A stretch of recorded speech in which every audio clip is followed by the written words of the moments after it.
আসসালামু আলাইকুম, স্বাগত জানাচ্ছি আজকের লাইভ আলোচনা উন্নতির জন্য সম্পৃক্ততার নিয়ম, rules of engagement of improvement শীর্ষক আয়োজনে। আজ আমরা এমন কিছু গুরুত্বপূর্ণ বিষয় নিয়ে আলোচনা করব যা শুধু একটি প্রতিষ্ঠানের উন্নয়ন নয়, বরং একজন ব্যক্তি হিসেবেও আমাদের এগিয়ে যাওয়ার জন্য অপরিহার্য। আমার সাথে আজ এমন একজন বিশেষ অতিথি যুক্ত আছেন যিনি লিন ম্যানেজমেন্ট নিয়ে দীর্ঘদিন কাজ করছেন। আজ তিনার বাস্তব অভিজ্ঞতার আলোকে আমরা জানবো লিন ম্যানেজমেন্ট সম্পর্কে। আসসালামু আলাইকুম স্যার, কেমন আছেন? জি, ওয়ালাইকুম আসসালাম। আলহামদুলিল্লাহ ভালো আছি। ধন্যবাদ আপনাকে এই সুযোগ করে দেওয়ার জন্য। এবং বর্তমান বিশ্বের যে পরিস্থিতি, বর্তমান বিশ্বে যে ব্যবসা বাণিজ্য সহ যে এবং বিভিন্ন অর্থনৈতিক দেশগুলি যেগুলি নতুন নতুন ব্যবসা বাণিজ্যে শর্ত আরোপ করতেছে, সেই পরিবর্তিত পরিস্থিতিতে আমাদের মতো একটা উদীয়মান অর্থনৈতিক দেশের যারা গার্মেন্টস এক্সপোর্টের উপর নির্ভরশীল, যাদের অর্থনীতি, তাদেরকে কিন্তু এখন অনেক সতর্কতার সাথে এবং স্মার্ট ওয়েতে নিজেদেরকে প্রস্তুত করতে হবে। কারণ প্রত্যেকটা দেশই এখন নিজের স্বার্থ রক্ষা করার জন্য নানা রকম কর আরোপ বা নানা রকম বাণিজ্যিক যে বিভিন্ন প্রতিবন্ধকতা তৈরি করতেছে। সেই ক্ষেত্রে এখন আমাদেরকে উন্নয়ন এবং স্মার্ট ওয়েতে ব্যবসা বাণিজ্য করা এবং আমাদের ফ্যাক্টরিগুলিকে সেইভাবে কম্পিটিটিভ তৈরি করার জন্য উন্নয়নকে অব্যাহত রাখতে হবে। সেটার একটা টুলস বা সংস্কৃতি বা বলতে পারি আমরা এটাকে লিন ম্যানেজমেন্ট। হ্যাঁ স্যার। স্যার, আমরা আমাদের আজকে প্রোগ্রামটি সেইভাবে আমরা সাজিয়েছি যে আমরা কিভাবে লিন ম্যানেজমেন্ট একটা উৎপাদনমুখী কারখানায় এবং একজন ব্যক্তিকেও কিভাবে উন্নতির দিকে নিয়ে যেতে পারে, উভয়ের সমন্বয়ে। তো সেই বিষয়ে আমরা জানবো স্যার। তা আমার স্যার প্রথম জানার বিষয় হলো যে আমরা যদি এই আমরা তো উন্নয়নের কথা বলি, তাহলে আপনি কিভাবে সংজ্ঞায়িত করবেন এই আমাদের যে টার্গেট এবং সমস্যা এবং টার্গেটের মধ্যে এই ব্যবধানকে কিভাবে আমরা কমাবো লিন ম্যানেজমেন্টের মাধ্যমে? উন্নয়ন কি? উন্নয়ন হচ্ছে যে আমি কি স্বপ্ন দেখি, আমার ভিশন, সেইটাকে আমি কতখানি অ্যাচিভ করব, সেই অ্যাচিভমেন্টটাই হচ্ছে আমার উন্নয়ন। তো যেটা হচ্ছে যে আমার বর্তমান অবস্থা কি আর আমার স্বপ্ন কি, এই দুইটার মধ্যে যে পার্থক্য, সেটাই হচ্ছে উন্নয়নের রাস্তা, উন্নয়নের পথ অতিক্রম করতে হবে। বর্তমান অবস্থা আর হচ্ছে স্বপ্ন বা টার্গেট বা ভিশন, এই দুইটার মধ্যে যে ব্যবধান, সেটাই হচ্ছে আমাদের সমস্যা। এই সমস্যাকে সমাধান করার কাজই হচ্ছে উন্নয়ন।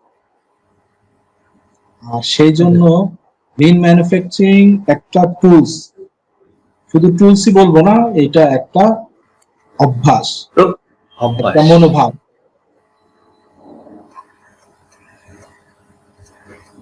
ওকে স্যার, আমরা এই যে লিন ম্যানেজমেন্ট, এটা অনেক প্রতিষ্ঠানই লিন টুল সম্পর্কে জানে, তারপরও সাফল্য কেন এত কম আসলে আমাদের এই প্রতিষ্ঠানগুলোতে? সমস্যাটা কোথায় হচ্ছে বলে আপনি মনে করেন আপনার এই অভিজ্ঞতা থেকে? লিন সম্পর্কে বা লিন ম্যানুফ্যাকচারিং বা উন্নয়ন সবাই চায়, লিন ম্যানুফ্যাকচারিং এর মাধ্যমে উন্নয়ন, লিন ম্যানুফ্যাকচারিং মাধ্যমে উন্নয়ন সবাই চায়। কিন্তু আমরা মনে করি এটা হচ্ছে যে মাথা ব্যথা প্যারাসিটামল খেলাম ভালো হয়ে গেল না, আসলে টোটাল ডায়াগনোসিস দরকার এবং সেই অনুসারে একজন প্যাথোলজিস্ট দরকার যে আপনাকে সঠিক ট্রিটমেন্ট দিবে। ওষুধ বা চিকিৎসা হচ্ছে লিন, কিন্তু আপনার টোটাল ডায়াগনোসিস যদি না হয়, লিন আপনার কোনো কাজে আসবে না। আর লিন ম্যানুফ্যাকচারিং সিস্টেম এটা হচ্ছে কোনো কপি পেস্ট না, যে আমি কপি করে পেস্ট করে দিলাম আর উন্নয়ন হয়ে গেল। ব্যাপার হচ্ছে যে আমি কাজে ভালো করতে চাই, উন্নয়ন করতে চাই, সেই জন্য এখন আমি যদি মনে করি যে আমি সচিন তেন্ডুলকারের ব্যাটস আর সচিন তেন্ডুলকারের প্যান্ট জুতা আর গেঞ্জি পরলে পারে আমি সচিন তেন্ডুলকার হয়ে যাব, বা মেসির জামা কাপড় পরলাম, মেসির জুতাটা পরলাম, তাহলে আমি মেসি হয়ে যাব, সেরকম না। অতএব উন্নয়নের জন্য আসলে লিনকে কোথাও কপি পেস্ট করে দিলে পারে হবে না। এক একটা কোম্পানির সমস্যা বা কালচার বা তার স্ট্রেংথ, যেটাকে আমরা বলি সোয়াচ অ্যানালাইসিস যেটা বলি, সেই এক একটা কোম্পানির এক এক রকম, তার থ্রেট এক এক রকম, অপরচুনিটি এক এক রকম, সবারটাই ভিন্ন ভিন্ন। অর্থাৎ টোটাল ব্যবস্থাটাকে বুঝে তার স্ট্রেংথ, তার অপরচুনিটি, তার থ্রেট, আর যে আদার যে রিসোর্স আছে সেগুলি বুঝেই তারপরে লিন ম্যানুফ্যাকচারিংটা ইমপ্লিমেন্ট করতে হবে। লিন ম্যানুফ্যাকচারিং ইমপ্লিমেন্টের ক্ষেত্রে আমরা অনেক সময় ব্যর্থ হই। এর কারণ হচ্ছে যে আমরা এটাকে আমার আসলে আরো একটা বিষয় যেটা হচ্ছে যে আমার একটা ডেডিকেটেড টিম তৈরি করতে হবে, যে টিমটাতে আমার থাকবে একজন চ্যাম্পিয়নকে যে লিন ম্যানুফ্যাকচারিং সিস্টেমটা ভালো বুঝে, প্লাস হচ্ছে আমার কোম্পানির কালচার, আমার কোম্পানির মিশন ভিশনটা সে ভালো করে বুঝে, এবং সে সাকসেস, তার সাকসেস স্টোরি আছে আমার কোম্পানির সাথে। এর সাথে একটা টিমও থাকতে হবে, যে টিমটা এই লিন ম্যানুফ্যাকচারিংটাকে আমার ভিশনের সাথে, আমার কোম্পানির রিসোর্সের সাথে, আমার কোম্পানির ম্যান পাওয়ারের সাথে, আমার কোম্পানির পলিসির সাথে অঙ্গাঙ্গি ভাবে জড়িয়ে দিবে।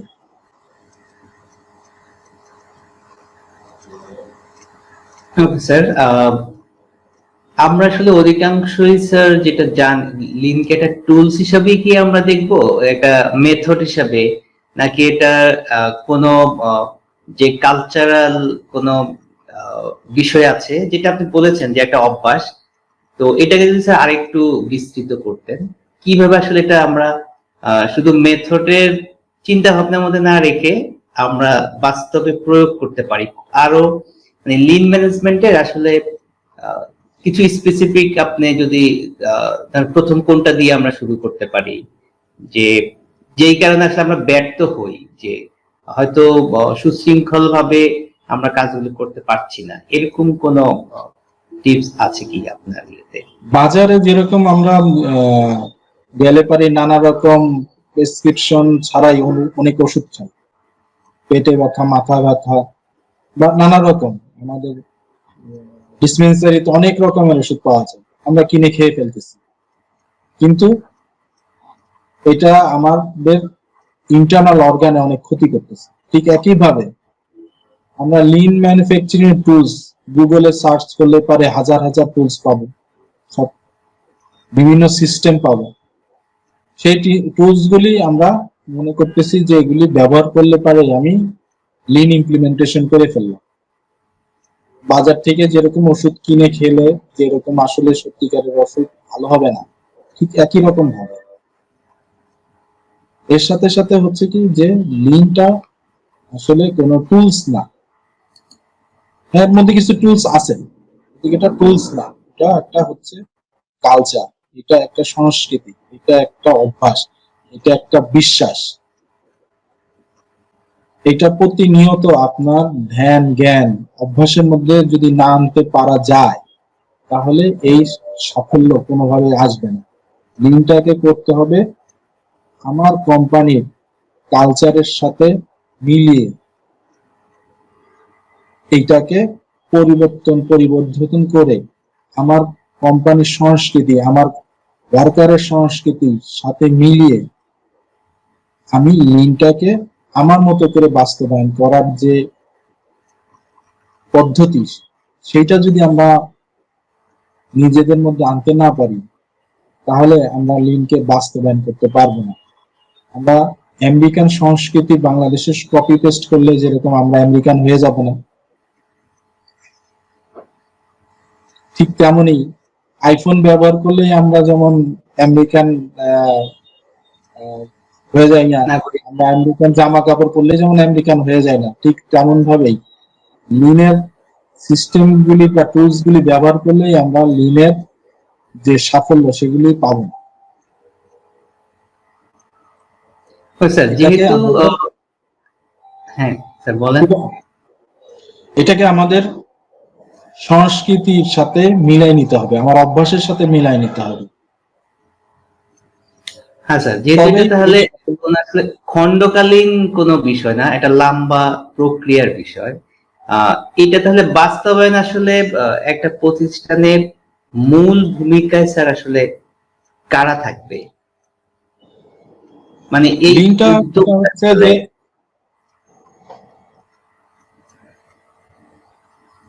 আমরা মানে এই আমি যেটা আমি যেটা স্যার বুঝতে চাচ্ছি যে এই প্রক্রিয়াটা আসলে শুরু করার ওনারশিপটা আসলে কাদের মধ্যে থাকবে? আহ, তাহলে এটা এটা আসলে বাস্তবায়ন করা সম্ভব। এজ এ কোম্পানি সবারই এই লিন ম্যানুফ্যাকচারিংটা বাস্তবায়নের জন্য নিজেদের মনোভাব, অ্যাটিটিউড এগুলি ঠিক করতে হবে। এটা সবারই দরকার। এইটা এরকম না যে আমি কেউ বলতে পারবে না যে আমি এই বিভিন্ন টুলস, লিনের যে টুলস গুলি আছে, কাইজান বলি, জিডোকা বলি, হ্যান্ডন বলি, হাজুমকা বলি, যে আমি এগুলি ব্যবহার করলাম আমি লিন হয়ে গেল না। এইটা হচ্ছে এরকম যে আমার কোম্পানি যতদিন চলবে এই লিনের কাজও চলবে, এই লিন প্রক্রিয়া অব্যাহত থাকবে, এই উন্নয়ন প্রক্রিয়া অব্যাহত থাকবে। এইটা লিডারশিপ নেওয়ার জন্য এই যে আমি আগে বললাম একজন চ্যাম্পিয়ন ঠিক করতে হবে, যে শুধুই এই লিন ম্যানেজমেন্ট, যেহেতু এটা আমরা ইমপ্লিমেন্ট করতে চাচ্ছি, যে এই লিন ম্যানেজমেন্ট নিয়ে কাজ করবে, যে আমার কোম্পানির বিভিন্ন সমস্যাগুলিও জানে, আমার কোম্পানির সমাধানগুলিও কিভাবে করতে হয় সেটাও জানে, এবং লিন ম্যানেজমেন্ট সম্পর্কে তার অগাধ ধারণা আছে। সে এই লিন ম্যানেজমেন্ট নিয়ে কাজ করবে। সে যদি আমার কোম্পানির অন্যান্য বিষয়গুলি নিয়ে ব্যস্ত থাকে তাহলে কিন্তু সে লিনটা ইমপ্লিমেন্ট করতে পারবে না। সাথে সাথে তাকে একটা ডেডিকেটেড টিমও দিতে হবে, যে ডেডিকেটেড টিমটা কি করবে, এই লিন বাস্তবায়নের জন্য সর্বদা কাজ করবে, বিভিন্ন কেপিআই গুলির অবস্থা দেখবে এবং সেই অনুসারে কি কি পদক্ষেপ নিতে হয় সবসময় এইটা নিয়ে কাজ করবে। এবং এইটা আমার কোম্পানির পলিসি, আমার কোম্পানির মিশন, আমার কোম্পানির ভিশন, প্লাস হচ্ছে আমার কোম্পানির যে রিসোর্স, আমার কোম্পানির ম্যান পাওয়ার, আমার কোম্পানির কর্মকর্তা কর্মচারী শ্রমিক যারা আছে সবার ভিতরে এই বিশ্বাসটা, এই কালচারটা ঢুকাই দিতে হবে। এবং এটা খণ্ডকালীন চিন্তা করলে হবে না যে 5 মাস 3 মাস 1 বছর জন্য আমরা লিন করলাম, তাতে হবে কি আমরা যেই আগের জায়গায় যা ছিলাম সেই জায়গায় ফিরে যাব। আমাদেরকে কি করতে হবে, হ্যাঁ আমাদেরকে কি করতে হবে, ছোট ছোট মাইলস্টোন তৈরি করতে হবে, প্রত্যেকটাই আগায় যেতে, সেগুলো অতিক্রম করতে হবে। এবং যত অতিক্রম করবো তত আমাদের স্পিড বাড়তে হবে, আমাদের গতি বাড়ায়। যখন আমরা গতি বাড়বো আরো দ্রুত গতিতে আমরা আগায় যাবো, আরো দ্রুত গতিতে আগায় যাবো। এবং আমাদের স্বপ্নটা শেষ হলে চলবে না, আমরা আজকে যে স্বপ্ন দেখতেছি পরবর্তীতে আরো বড় স্বপ্ন দেখবো, আরো বড় স্বপ্ন দেখবো। আমি যদি মনে করি যে আমি থেমে যাব তাহলেই আমি আবার আগের জায়গায় চলে আসবো, অথবা আমার ধ্বংস অনিবার্য। অতএব লিন একটা কন্টিনিউয়াস প্রসেস, এটা চলমান থাকবে এবং আস্তে আস্তে গতিও বাড়াতে হবে, সক্ষমতা বাড়াতে হবে, এবং মিশনটাকে বড় করতে হবে, স্বপ্নটাকে বড় করতে হবে, টার্গেটটাকে বড় করতে হবে, এবং সেটা কন্টিনিউয়াসলি অ্যাচিভ করতে হবে, আবার বাড়াইতে হবে, আবার অ্যাচিভ করতে হবে, আবার বেরোতে হবে। কোনো সময় থামা যায়, থামলেই আমরা পিছিয়ে চলে যাবো, থামলেই আমরা ধ্বংস হয়ে যাবো। স্যার আমরা কোন একটা যদি আমরা গার্মেন্টস ফ্লোরে কিংবা মানে ফ্যাক্টরিতে আমরা যদি লিনটাকে ইমপ্লিমেন্ট করতে যাই, এখানে যদি আমরা কোন একটা পাইলট প্রজেক্ট অথবা নিতে চাই, এটা কোন একটা এক্সাম্পল যদি আমাদের সাথে শেয়ার করতেন, আসলে শুরুটা কিভাবে করব এবং কোন কোন প্রতিবন্ধকতা গুলো হতে পারে, সেগুলোকে আমরা মানে আমরা যারা কাজ করব তাদের এই প্রতিবন্ধকতা পূর্ব থেকেই যেন আমরা ম্যানেজ করে রাখতে পারি, ওভারকাম করতে পারি, সেই বিষয়গুলো যদি স্যার একটু শেয়ার করতেন। আমরা স্যার জানতে চাচ্ছি যে আমি একটা প্রজেক্ট হিসেবে নিলাম আমার একটা ফ্লো, এখানে কি প্রক্রিয়ায় আমাদের প্রথম থেকে শুরু হবে, কিভাবে কার্যক্রমগুলো, যেহেতু প্রোডাকশন। একটা ভালো প্রশ্ন। এটা হচ্ছে যে আমাদের, আমি বারবারই বলতেছি যে প্রজেক্ট হিসাবে যদিও নেই, কিন্তু আমাকে দেখতে হবে যে আমি পুরো কোম্পানিতে এটা ইমপ্লিমেন্ট করব, এটা এবং সারা জীবনের জন্যই এটা থাকবে। এটা হচ্ছে যে টোটাল ইমপ্রুভমেন্ট। এটা কোনো এরকম না যে আমার শরীরে শুধু ভাতটা ভালো থাকবে, আমার মাথা খারাপ থাকবে, মাথা ভালো থাকবে, পেট খারাপ থাকবে, তাহলে কিন্তু হবে না। আমার কোম্পানি প্রজেক্ট হিসাবে কোথাও ক্ষুদ্র জায়গায় ইমপ্রুভমেন্ট করলে, ঠিক আছে, যেমন রেলগাড়িতে অনেকগুলি বগি থাকে, আমি একটা বগির গতি বাড়াইতে পারবো না, বা একটা বগির গতি কমাতে পারবো না। পুরা রেলগাড়িটারই আমার যদি একটা রেলগাড়িতে 10টা 50টা বগি থাকে, তাহলে পুরো রেলগাড়ির গতি একই রকম হচ্ছে। আমি এক জায়গায় ইমপ্রুভমেন্ট করলাম, ঠিক আছে, একটা গাড়ির 4টা চাক্কার মধ্যে একটা চাকা খুব স্পিডে চললো, একটা চাকা খুবই ভালো, আর বাকি 3টা চাকাই পাংচার, ওই গাড়ি চলবে না। অতএব আসলে এটা আমাদের ওই একটা চিন্তা যে আমরা ঠিক আছে লিন করব, আমাদের হয়তো যে যেটা হচ্ছে যে দেখানোর জন্য বা সামহাও, আসলে এটা আমাকে, হ্যাঁ আমরা কোথা থেকে শুরু করব, কিন্তু এটা টোটাল আসলে কাজ শুরু করার আগে, ইমপ্লিমেন্টেশন করার আগে একটা ক্ষেত্র তৈরি করাটা, কর্মী তৈরি করা, পরিবেশ তৈরি করা, মন মানসিকতা তৈরি করা, এইটাই বড় কাজ।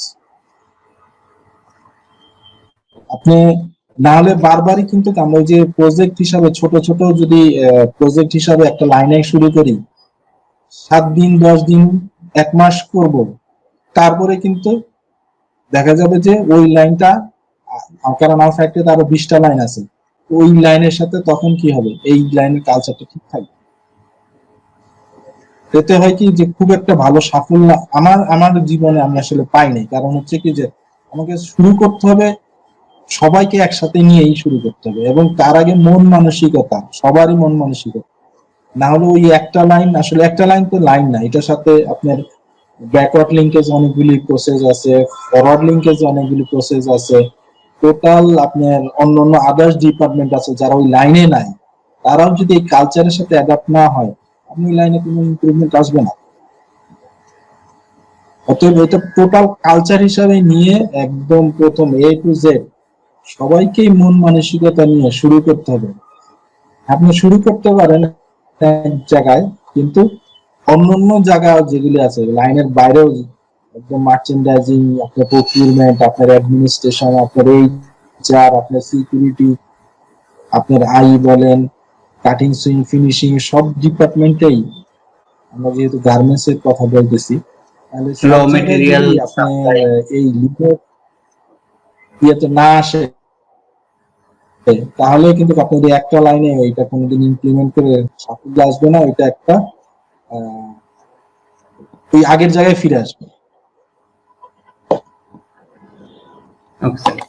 স্যার আমরা অনেক ক্ষেত্রে দেখি যে এই ক্ষেত্রে ধরেন কোন একটা আসলে উন্নয়নকে অনেকেই আসলে ভয় পায়, মানে আমরা যেটা আপনি টিম করা বলছেন, সবার মনোভাব তৈরি করার কথা বলছেন, তো এটা অনেকেই ভয় পায়, এই উন্নয়ন, এত উন্নয়ন, কস্ট কমে যাওয়া, ম্যান পাওয়ার কমে যাবে, হয়তো ছাঁটাই হবে, বিভিন্ন সুবিধা হারাবে, এটা নিশ্চয়ই সেখানকার মানুষদের একটা ভুল ধারণা।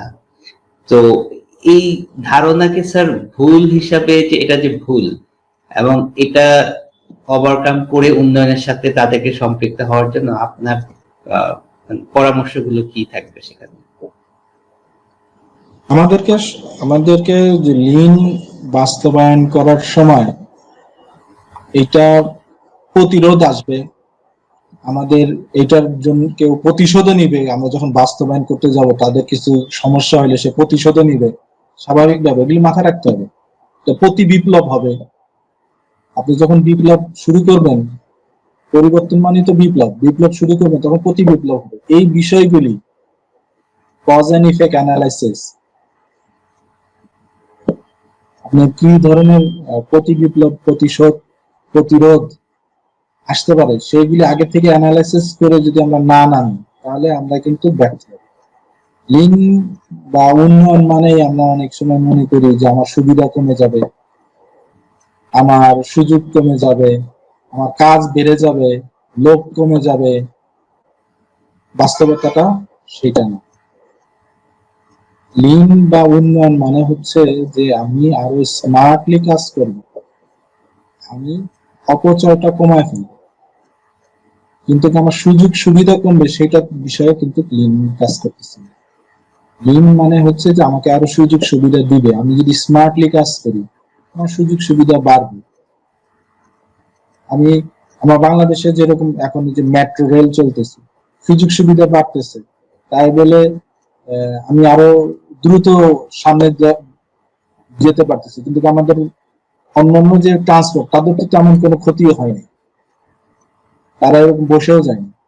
অতএব যেটা হচ্ছে যে আমি যখন লিন করব, এর আগেই আমাদের কর্মীদেরকে লিন কি, কেন, কিভাবে, উদ্দেশ্য কি, এটা করলে কি লাভ, সেগুলি আমাদের কর্মীদেরকে বুঝাইতে হবে, কর্মকর্তাকে বুঝাইতে হবে, আমাদের সাথে যারা আমাদের আরো যারা টোটাল সাপ্লাই চেনে যারা আছে তাদেরকে বুঝাইতে হবে। কারণ গার্মেন্টস এর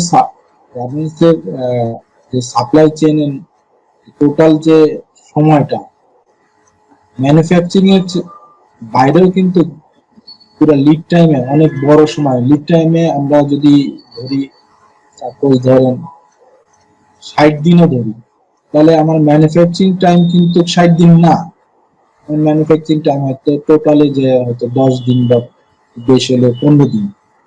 বাকি যে দিনগুলি আছে সেগুলিতেও তো কিন্তু আমি যদি লিন ম্যানেজমেন্ট ইমপ্লিমেন্টেশন না করি, তাদের এখানে যারা সম্পৃক্ত আছে তাদেরকেও যদি আমি লিনের সুযোগ সুবিধা এবং কালচারটা না অ্যাডাপ্ট করতে পারি, তাহলে কিন্তু আমি এখানে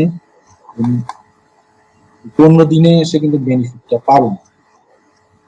এই জন্য যে আমাকে সবাইকে আসলে বুঝাইতে হবে যে এটার কি লাভ আছে, এটার কি সুযোগ আছে, যে এই কাজ, এই উন্নয়নের মাধ্যমে তার কাজটা আরো সহজ হবে, সে একটা কঠিন কাজ সহজ করে করতে পারবে, তার ভুল কমবে, তার উন্নয়ন হবে, সে আরো বেশি কাজ করতে পারবে, তার বেনিফিট আরো বাড়বে, তার স্যালারি বাড়বে, সুযোগ সুবিধা বাড়বে, এবং সর্বোপরি যে কোম্পানির লাভ হবে, এবং কর্মী ছাঁটাই হবে না। কর্মীদেরকে আমরা আরো অন্য অনেক জায়গায় আছে যেখানে আরো উৎপাদনমুখী কাজে আমরা ব্যবহার করতে পারি। মানে কোম্পানি লাভবান হলেই আমরা জনশক্তিকে বেনিফিট বেশি দিতে পারবো, সেটা এরকম। অবশ্যই অবশ্যই স্যার যেটা আমরা একটা অনেক সুন্দর আলোচনা শুনলাম আপনার থেকে, আমরা শেষের দিকে চলে এসেছি প্রায়। যেটা হলো স্যার, এক কথায় যেটা আমরা বুঝতে পারছি যে আপনার থেকে, আমাদের আসলে উন্নয়ন শুধু যন্ত্রপাতি করলেই হবে না, মানুষের মস্তিষ্কেরও আসলে উন্নয়নটা আগে দরকার। সরঞ্জাম তো সমস্যার সমাধান করতে পারে, কিন্তু উন্নয়ন তখনই হবে যখন আমাদের মানসিকতা, আচরণ ও পরিবেশগতভাবে আমরা বদলে যাব। একটা সুন্দর লিন করার যে একটা কালচার তৈরি করার মানসিকতা সবার মাঝে তৈরি করা সবার আগে। ঠিক আছে স্যার, আমরা একেবারে আজকের আমরা চাই যে ছোট ছোট এই আলোচনায় আমরা পুরো লিন ম্যানেজমেন্টের জার্নিটাকে আরো বিস্তারিত ভাবে জানবো আপনার কাছ থেকে।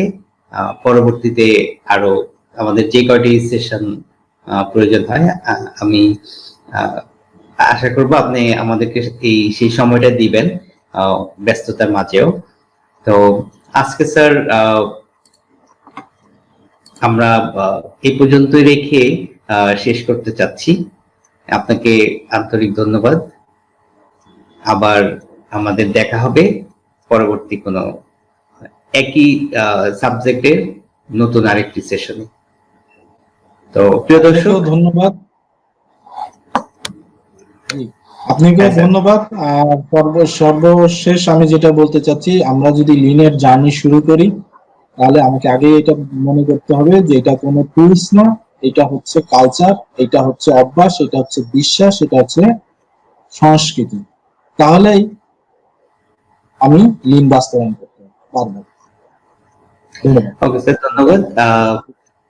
প্রিয় দর্শক, যারা আমাদেরকে দেখছেন এবং পরবর্তীতে দেখবেন, যারা এই প্রক্রিয়ার সাথে সম্পৃক্ত এবং যারা এখান থেকে কিছু উপকৃত হবেন, আশা করি আপনারা নিয়মিতই আমাদের এই চ্যানেলটি দেখবেন এবং আপনার প্রিয় বন্ধু বান্ধবের মাঝে চ্যানেলটি শেয়ার করবেন। তো আজকে আমরা এই পর্যন্ত আলোচনা রেখে পরবর্তী সেশনের জন্য আপনাদেরকে দেখা আমন্ত্রণ জানিয়ে আমি শেষ করছি। আল্লাহ হাফেজ, আসসালামু আলাইকুম।